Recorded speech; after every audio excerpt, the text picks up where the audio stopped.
This is Mental Selling, the sales podcast for people who are dedicated to making a difference in customers' lives. We're here to help you unlock sales talent, win more relationships, and transform your business with integrity. I'm your host, Hayley Parr. Let's get right into it. Hello, everyone, and welcome back. This episode is going to be a little different from what you're used to hearing. But don't worry, I promise you'll still get great insights about how to get better at sales. We recently did a webinar just this past summer about how future-proofing your sales organization works. And I just had to pull out some of my favorite parts of the discussion and share them with the Mental Selling audience. These excerpts all have one key theme in common: what it really takes to lead and sell in a world that never slows down. We've all felt it: the constant motion, the noise, the shifting targets. It's what we like to call the whirlwind. And while we can't control the chaos, we can control how we respond to it. Here's David Hammond, an experienced sales executive who spent more than 2 decades transforming go-to-market teams, explaining the whirlwind reality of today's market.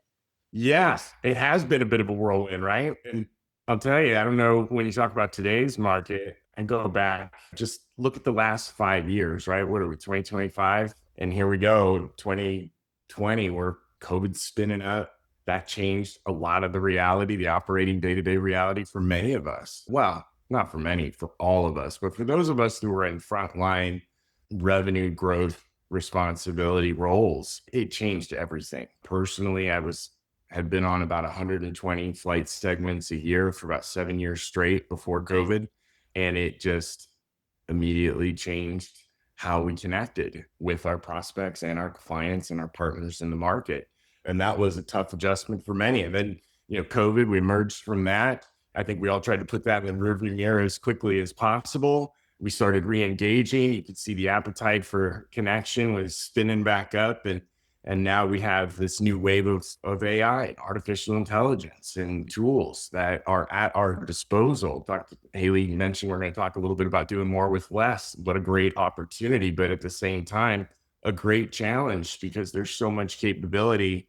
It's so hard to learn it all, right? And so I look in the mirror. I also look at teams I've been a part of and had the chance to lead. And yeah, ambiguity and pressure are two of the things that are, I don't know about you, they feel like they're almost omnipresent, unfortunately, especially in go-to-market roles. So the pressure's a given. It's always been there, right? If you've had a tough quarter, you probably know you're on the clock to turn it around. If you've had a great quarter, congratulations. Expectations just went up, and quotas may have risen too. So the pressure is always going to be there. I think the opportunity we have to particularly impact our teams and our cultures is reducing that ambiguity, right? Getting clear around the why and the what we're trying to do. Some broader market instability, right? Take your news outlet of choosing, and fluidity seems to be the norm, whether it's geopolitically or economically, or take a pick. The reality of all of this, at least in my humble opinion, is that this has been less about a productivity equation and much more around a void around a purpose and clarity. I hate to sound altruistic, but Hayley mentioned we've got some lived experience in the world of work. And after about 25 years of seeing some things, the best teams, the best cultures, the most solid execution, the folks who gave 110% probably felt like they had more to still give. Those were not environments where productivity was the issue. We had clarity and we had alignment of purpose. And with that at the foundation, that's how you start to get through some of these whirlwind realities, right? The ones we can control and the ones we can't. So much of what David shares comes back to clarity. The best teams don't just work harder, they work with a clear sense of why. In a world that's fast, unpredictable, and pressure-filled, clarity becomes an anchor. And that's where purpose comes in. So next, let's hear how David connects purpose to performance and why he believes it's not just a nice to have, but a non-negotiable for modern sales teams. Let's transition over to our next topic, embedding purpose in performance. When you're having tough conversations, right? And just to reference one of the things we did too is we got less involved in rewarding tenure in the organization, and we started to introduce more performance-based measures in the way we rewarded contribution, right? You only can do that when you get really clear on your purpose. And our purpose was to help folks in the world of work make better decisions about who they hire and how they onboard and train those folks. When you get clear around that, and that becomes the bedrock for everything that you do from an activity perspective, from a messaging perspective, folks can attach to that in really amazing ways that you can't predict. Because what they're going to do, hopefully, is if you've given them enough humanity in your positioning, they're going to reach into their own and connect that in really fantastic ways. And so when we talk about finding purpose and performance, again, that pressure is always going to be there. But boy, I feel a lot better able to respond to that pressure when I can wake up and know that, hey, pressure is a privilege, and I'm privileged to be able to go to market because this is what we are solving for. And folks that talk to us and folks that get to know us are going to learn some things that are going to help their existence and help them experience success they may not have felt before. So helping people find that worth and possibility. I think you kicked off the call, Hayley, saying that this isn't a nice to have, it's a non-negotiable, and it truly is. And what do we all kind of know firsthand? If we're in a work environment or any environment where purpose is lacking, what tends to happen? Folks vote with their feet. And that's a toughie for so many reasons that we're all painfully aware. So the more we can align clarity in our purpose to how we go to market and evaluate our execution, that unlocks the individual's ability to connect to it, right? If we just kind of take purpose and pretend it doesn't exist and make it all about the performance, we're doing ourselves a disservice, because at the core of every successful sale is some level of courageous vulnerability. And I don't know about you all, but I'm a whole lot less interested in sharing that courageous vulnerability when there's no purpose. As a family, we've experienced this in our little guy. We have an 8-year-old son with Down syndrome, right? And I'll tell you, his arc of understanding is different cognitively than a typical kiddo, right? And so having purpose present in all things for him helps him power through the tough challenges of actually learning what it is we're trying to get to learn. Get a clear why, I guess, is what we're trying to say, right, Hayley? Because when you do that, that purpose-driven performance, that's what helps keep people centered and thriving. But it doesn't happen by accident. It's work, and it takes constant reinforcement. Purpose doesn't remove the pressure, it reframes it. When salespeople understand why they're doing what they do, that pressure starts to feel like privilege. But without that clarity of purpose, teams can easily fall into indecision, disengagement, and fear. Next, David shares why indecision carries such a heavy cost and how courageous vulnerability becomes the antidote. I guess they're becoming less hidden, which is great, right? Because the more transparent we can be around the true cost of this kind of stuff, the more apt we are to take action to change it meaningfully.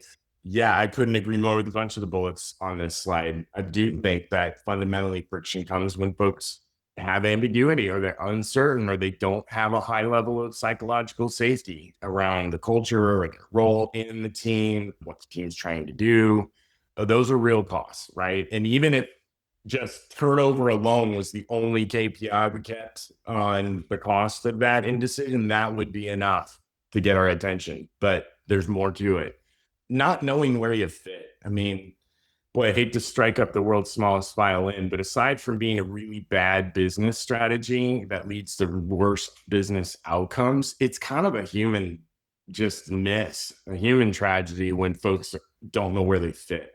That stinks. Again, I'll reference my son, right? He's got a unique set of skills and abilities, and it takes a lot of work for all of us, but including him, to really find those areas where the fit is real and right and sustainable.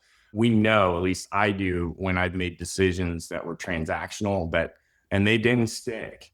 And so I think we absolutely, with clarity, have the opportunity to help folks make better decisions. And sometimes that means self-selecting out of the organization into a place that is a better fit. If we're not transparent and we're not open about what our true expectations are, we limit folks' ability to really move and flow in ways that can help us and help themselves.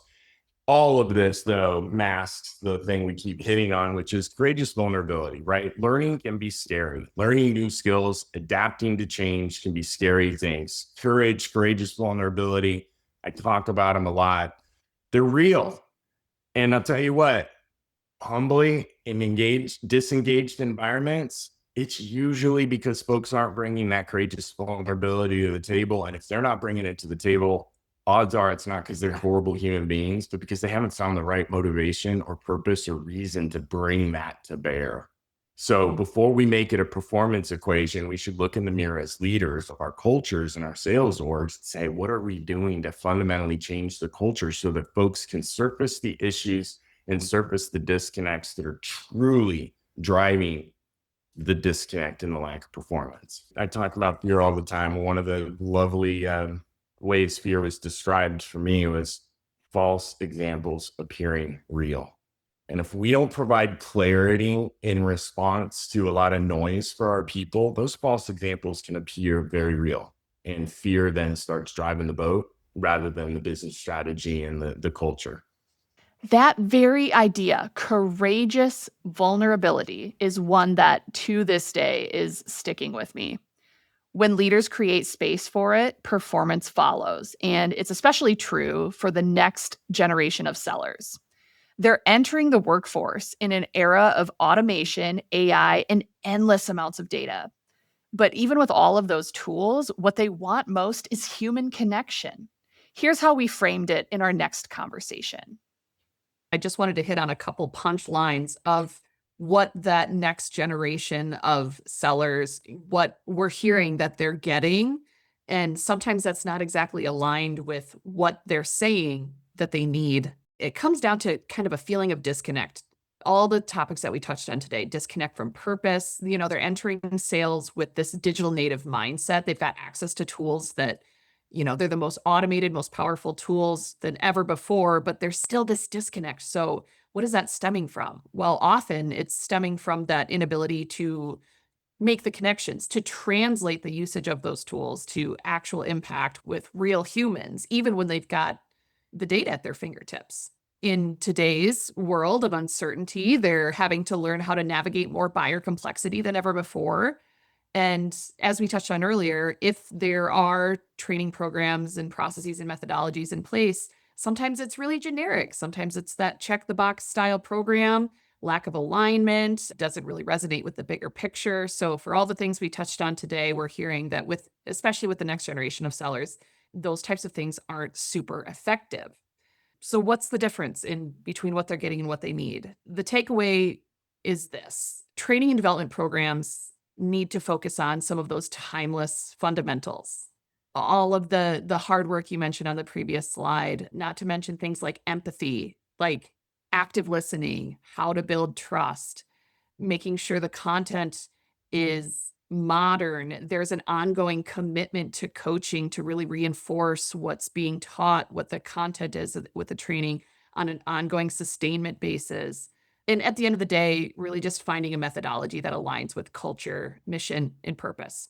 With all of that comes the need for psychological safety in environments where culture, infrastructure, that's all in place in a way that the teams, they feel safe to take risks, they feel safe to be themselves, and they feel safe to continually level up because the program was designed for them to thrive. I totally blew through that section. My apologies. David, anything you'd like to add before we move on to our doing more with less topic? That feedback loop you just started to hit on, I'll tell you what, because you don't sell in a vacuum. You're selling to get feedback from the market on where you're hitting home runs, where you may be lacking a little bit too. If you don't have that psychological safety, folks on the front lines are not going to bring that feedback back to the organization, and missing on those actionable opportunities to deliver value can be the death knell for organizations. So it's, again, getting back to what you said around nice to haves versus cultural imperatives. Yep. That's an existential threat, not understanding how you fit in the market and being able to react accordingly. And if the front lines of the folks that are in that market aren't helping you accomplish that transparency, that's a problem. It's easy to assume that new technology is what drives sales success. But at the heart of it, the differentiator is still people. The most effective organizations today understand that culture, when it's grounded in trust, purpose, and alignment, isn't a soft skill. It's the growth engine. Culture as a growth engine. It's like we planned it. Again, we've all heard the tired, siloed example.